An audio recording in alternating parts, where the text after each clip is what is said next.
Hey all, it's Tracy Gunn with Everything Business and Beyond. And today we're going to tackle why you need an exit plan. You need an exit plan like yesterday. And I know it goes contrary to popular opinion, but today I'm going to explain why. So let's dive in. I'm going to share my screen and let me go to my slides. Nope, nope, not wrong one. Sorry. Share the screen. Yes. And I'm going to do this one. I'm going to share this one. Right? Perfect. Okay. So hopefully you can see this. Um, let's see, sharing this time. Beautiful. All right, perfect. Oh, good. Okay, looks like it's working. Okay, so today we're going to cover a couple things and we're going to just do a deep dive on it and really help you to understand what is important for you with exit planning. And I know it's not a super sexy topic, but you'd be surprised, right? Because money is sexy. Selling your business is sexy, and getting your life back and building the business that you want is sexy. So let's dive in. So today we're going to cover why it matters having an exit plan, business exiting stats, why you should set the date for exit, what your exit planning should look like, and other plans you should have in place, how to calculate your business value, how to work towards your goal if it doesn't match, and Q&A. So let's dive in. Right now, I'm going to turn off my phone so it doesn't bother me. Okay, so here we go.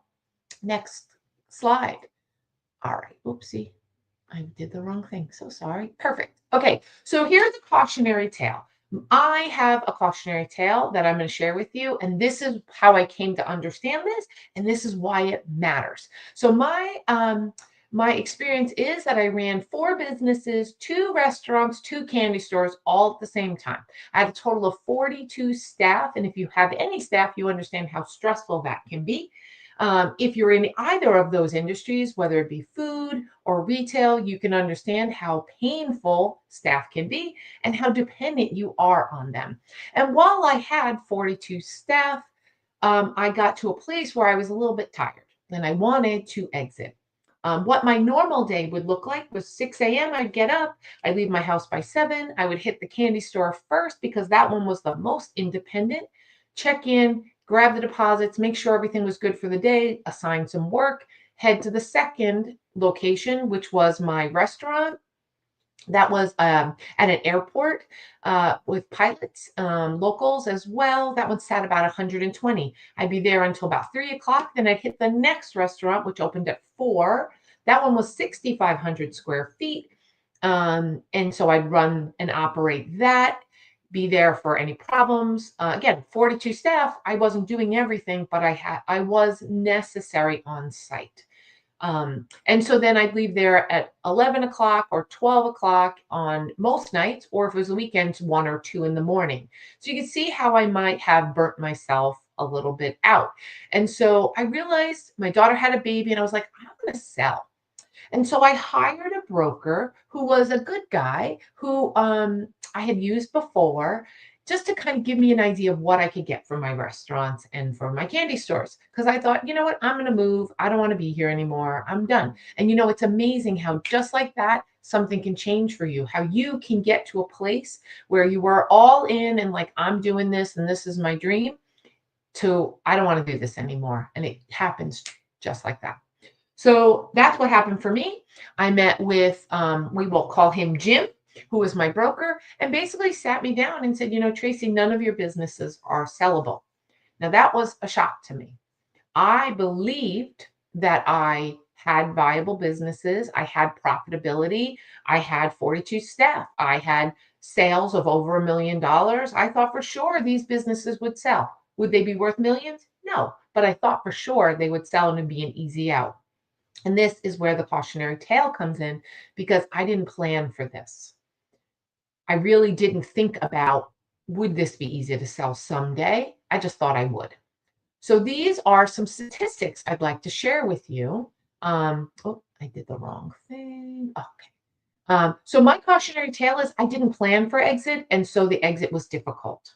Okay. At the end, I'll share with you why this matters and how you can change what the goal and what the exit looks like. So here I had a broker told me don't bother, told me it's not going to happen, just liquidate everything. And after I cried, I decided to fix it. I gave myself a deadline and I started to shift what I was looking at in my businesses to how can I get out of my businesses and make them more valuable. And this is what happens when you shift your perspective.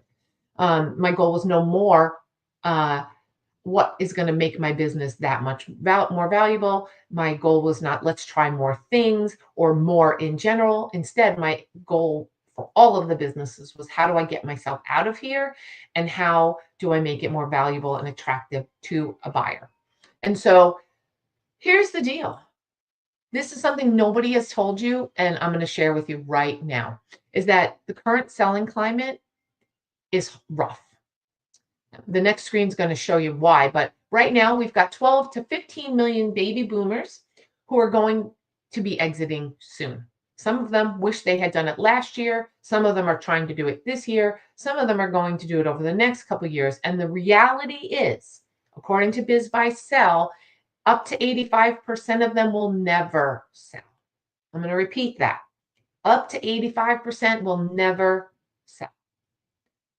And that's for a couple reasons. So number one, most businesses are not sellable. They're not transferable. They are not profitable. They are not, the owner's too involved.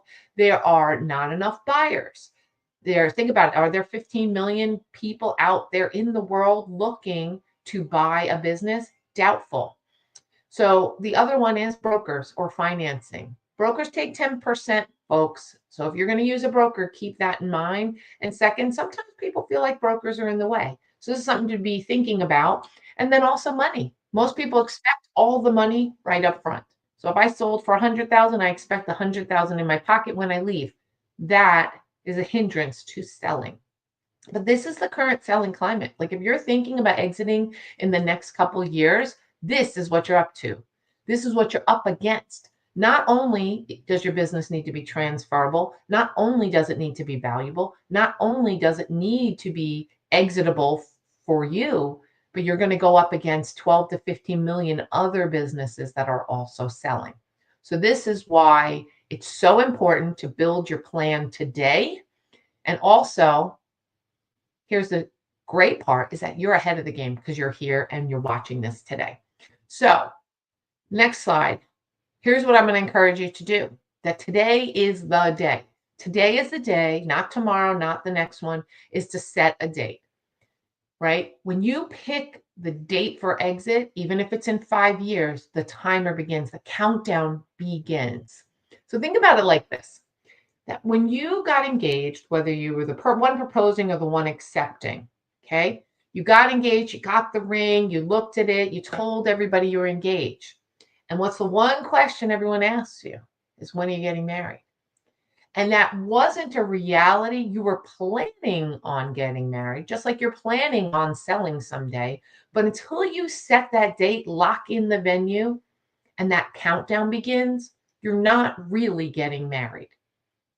Okay. Same is true in your business. If you haven't set a date for exit, you're not going to be exiting. So this is something to be thinking about. All right. The same is true. I'm going to give you one other example is a parole date, right? Let's just say you're in prison. Some of us might be in business prison.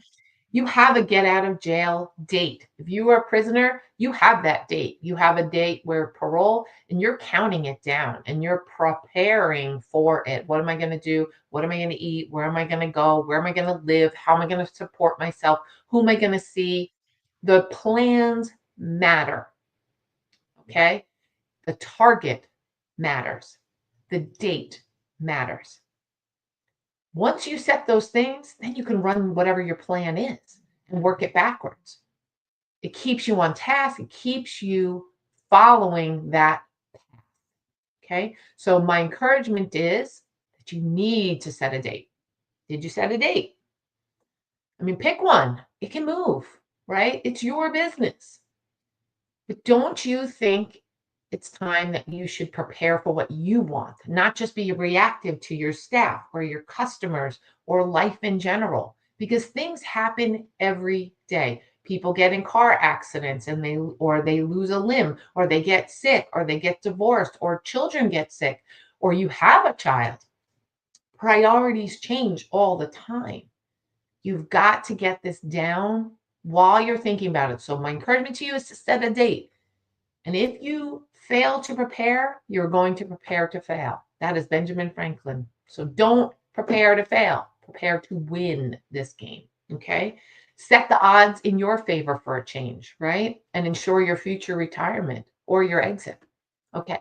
So, next one. So, let's talk about planning. Every business needs 3 plans.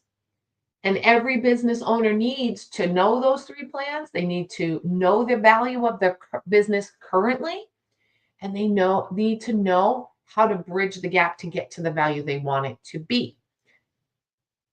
These things will allow you to exit the way you want to plan for it, no matter what, whether you're going to sell, liquidate, earn out, earn in, retain ownership, retain partial ownership, find somebody that you're going to train, sell off the pieces, whatever it is you're doing.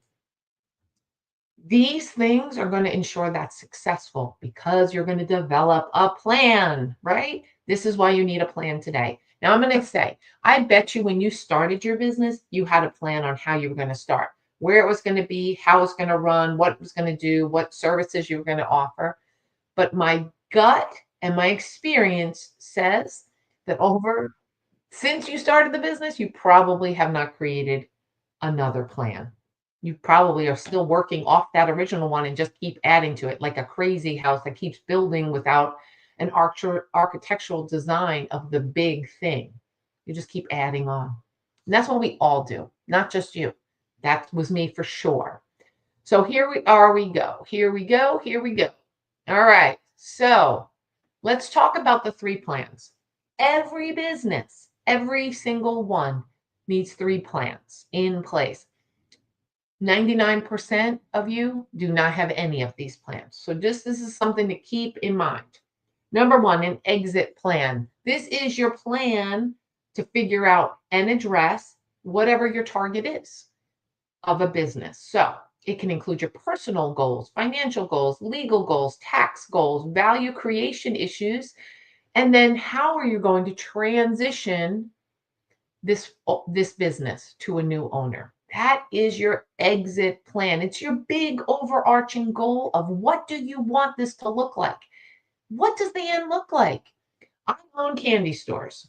My initial candy store, the goal was just to open and operate.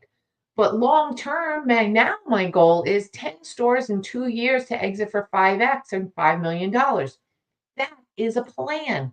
That is a date, a plan, a target number, and an idea of how I'm going to get there. That is what you need for your business. Because by defining that, it filters everything else you're doing. That is the main thing we're going to focus on today. Second plan you need is a succession plan. So let's just say this is not even about selling, although it can work with that plan. Let's say you had a car accident on the way to work today and you are out of commission for a couple weeks. You're not able to talk. Let's say you're not able to talk. You're not able to function. Okay, you're in the hospital for a few weeks. Who pays your staff? What happens in your business? Can they open your computer? Do they know what to do? Do they know where to bring the money to the bank? Do they know where the bank is? Do they have access to your cards? Do they know the PIN to your phone or your computer? The succession plan takes care of all that. It kind of is a plan to identify who's going to do what in an emergency, but not only an emergency, but like long term. It's a way to work yourself out of the business, okay? Which brings us into the final plan, which is your in case of emergency plan. The in case of emergency plan can kind of be wrapped up and expanded on for a succession plan, and the succession plan feeds into the exit plan. But your in case of emergency plan is just that. It's what do we do if everything hits the fan today? It's my mom taught me this term, the ICE plan. Like I'm her ICE person in her phone. I had no idea what that was until she showed me. And so it's if something happens to the person who runs everything, and that's 99% of you, what should they do next? What should they do first? This is not somebody passes away. This is somebody is stuck out of the country incommunicado for 3 weeks. What happens? This is car accident on the way to work. This is, my daughter had an emergency and I have to go. I have to leave for 3 weeks and help her. What happens? And this you plan ahead. You have it all in one place so that in case of emergency, they can open it up and know exactly what to do. So these are the 3 plans. Now, I would say to yourself, do I have any of these plans? If you do, good job. If you don't, today's the day. Okay. But we're going to focus on exit planning because I think exit planning is the biggest and the most important one for your business. Really, what it defines is where are you headed? What does the finish line look like? Nobody starts a marathon not knowing where the finish line is. You are in a marathon. You've given yourself the hardest job probably on the planet for you, and that's to be a business owner, right? To handle all the things and be responsible for everything. You probably work 60, 70 hours a week, like most, okay? What does the end look like for you? What do you want long term? When do you want to hit that finish line? Do you want it next year? Do you want it last year? Do you want it in 10 years or 20 years? Doesn't matter. You still need the plan. And why? What is your overarching purpose of the business? And let's be honest. If you own a business, it's to fund you. It's to fund your life and your dreams, ultimately. What could the end look like? What won't it look like? How will you know when you get there, right? In a marathon example, there's going to be a ribbon, you're going to run through it, and you're going to have tons of people at the end cheering you on. What does your end look like? And what is the dream scenario for you? And this is the time to start thinking about that. You need to get clear on your exit and what it looks like and what you want it to look like. And when you decide those things, that's going to filter everything else you do in your business. All right, let's talk about value. We talked about your 3 plans. Let's talk value. Do you know what your business is worth? I'm probably hearing crickets, right? Could you figure it out? You're resourceful. You run businesses. Of course, you are resourceful, but could you figure it out? 95% of business owners have no idea what their business is worth. And I am one of them. I am, again, the cautionary tale. I did not know. But I'm going to show you right now how to figure it out. So let's flip to that next screen. There are 2 ways to do your business valuation. Okay. One is EBITDA, which is earnings before interest, taxation, depreciation, and amortization, which is a lot of words. Basically, it means your business is professionally run. You are not the main cook and bottle washer, right? Or SDE. SDE is your seller's discretionary earnings, okay?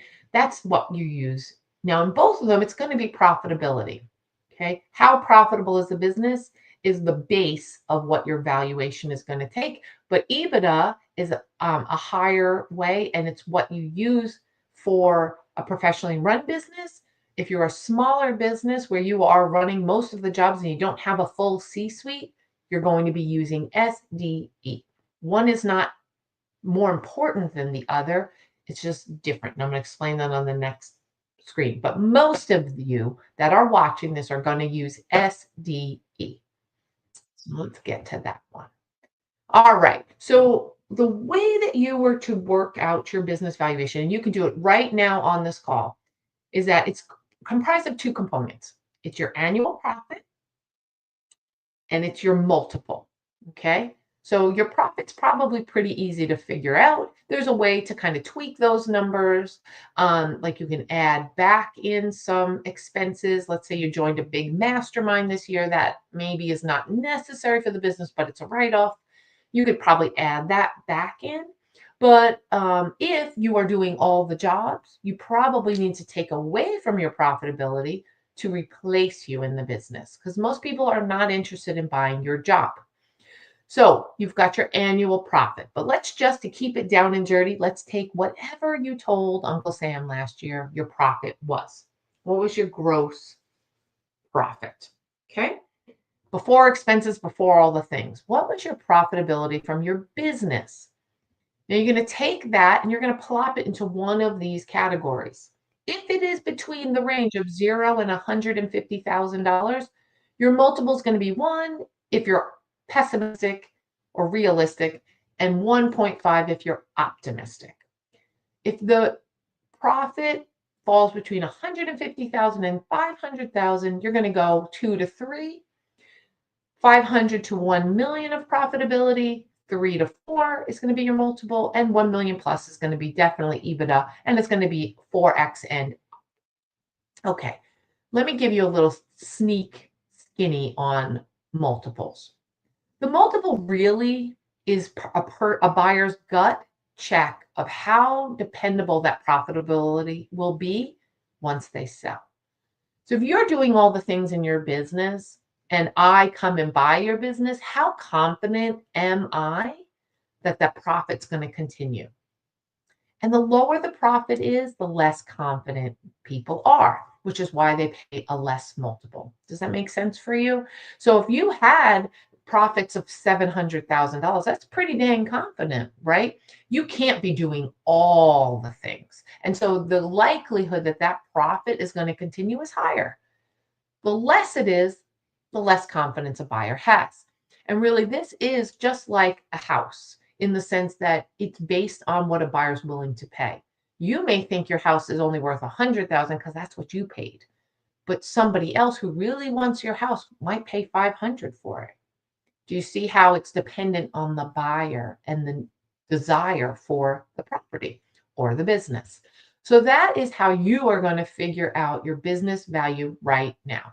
So here's a simplified version of that. Annual profit times your multiple, depending on where you fall, that is your business value. Is the value what you thought? Were you close? If not, this has been a good experience for you because now you understand how this works. I have one more caveat for this is that if you own real estate with your business, all of the fixtures, furniture, and equipment and the inventory are all going to be add-ons to the value. So your business value is going to be your profit and your multiple. And then you're going to also add in the real estate if you have it, if you want to, which you can also carve that out. Your FFE and your inventory are going to be add-ons, and then you're going to get the total asking price. But those are separate things because then people, when they're interested in buying your business, are going to carve out what they don't want. Let's say they don't want your fleet of vans that are 10 years old. They could carve that out. That's separate than the value of the business on its own. So the other way is I'm going to give you a quick tip. If you create your business, right now you're doing all the things and you get it so that it's professionally run, full C-suite, even if it's fractional, you can expect upwards from 4x of your multiple. So some companies and some business owners, all that they do is they professionalize their business. They hire some fractional people, get them in place, and they went from a 1.5x to a 4x just by doing that. So it's something to think about, a cheat code, really. All right, so let's talk about the next part. Okay, so now you've set the date, you've created a plan, and you figured out what your business is worth right now. So what's next? Next is your plan to bridge the gap. Now, in one of the ways when you're creating your exit plan is you should be thinking about, what do I want this business to worth? What do I need this business to be worth so I can retire someday? What do I need this business to be worth so I can pay off what I owe on it?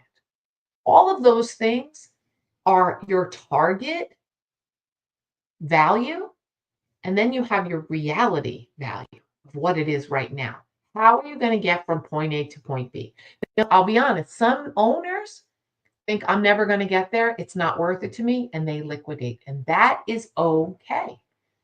That is a calculated decision to be able to exit on their terms, knowing all the facts. But what if you could bridge that gap?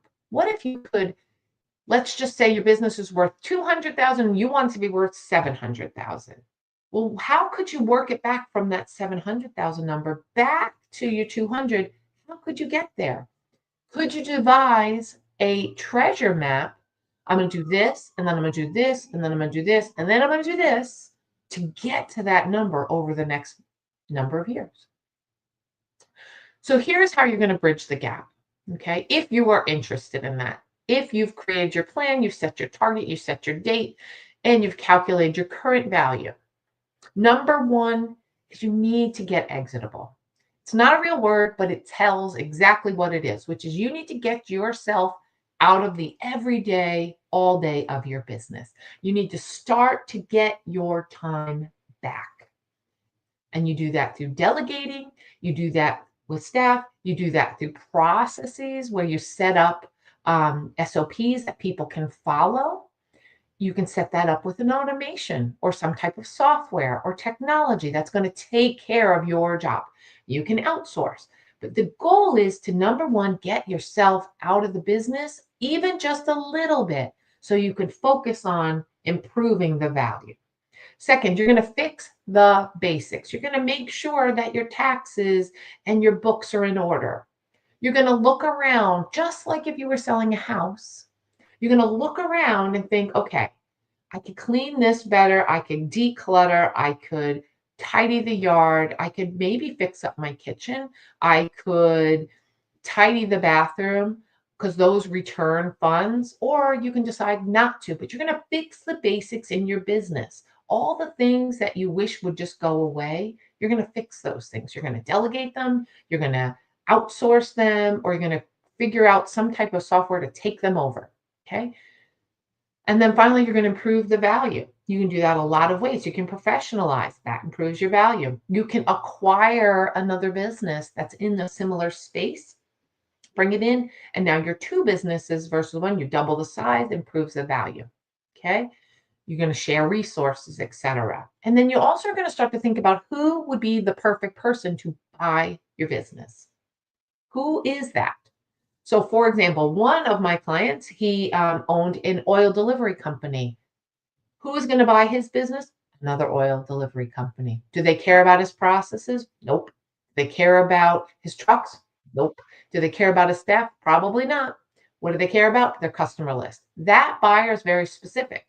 However, my restaurant and bar, which caveat, I found a buyer for in 3 months after the broker told me not, that it wouldn't sell.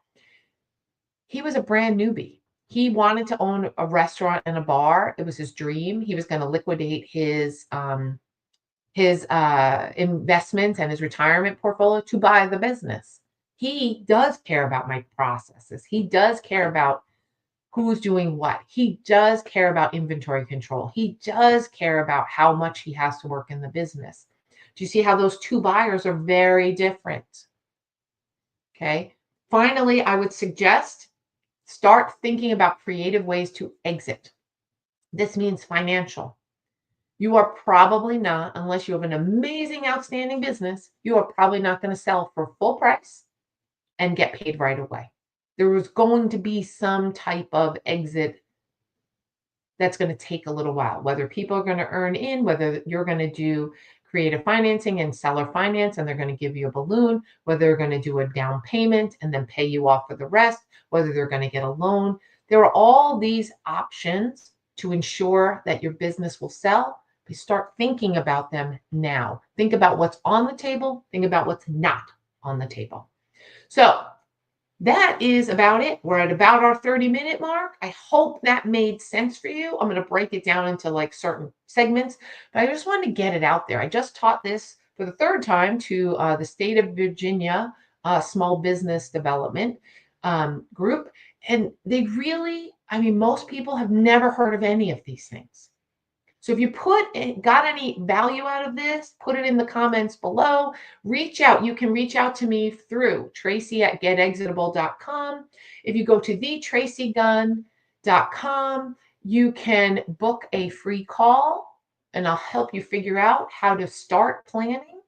And then getexitable.com has a lot of free resources that you can use. All in all, thanks for watching. And if you want, then the next video that's linked here will be how to exit your business your way. Talk to you soon.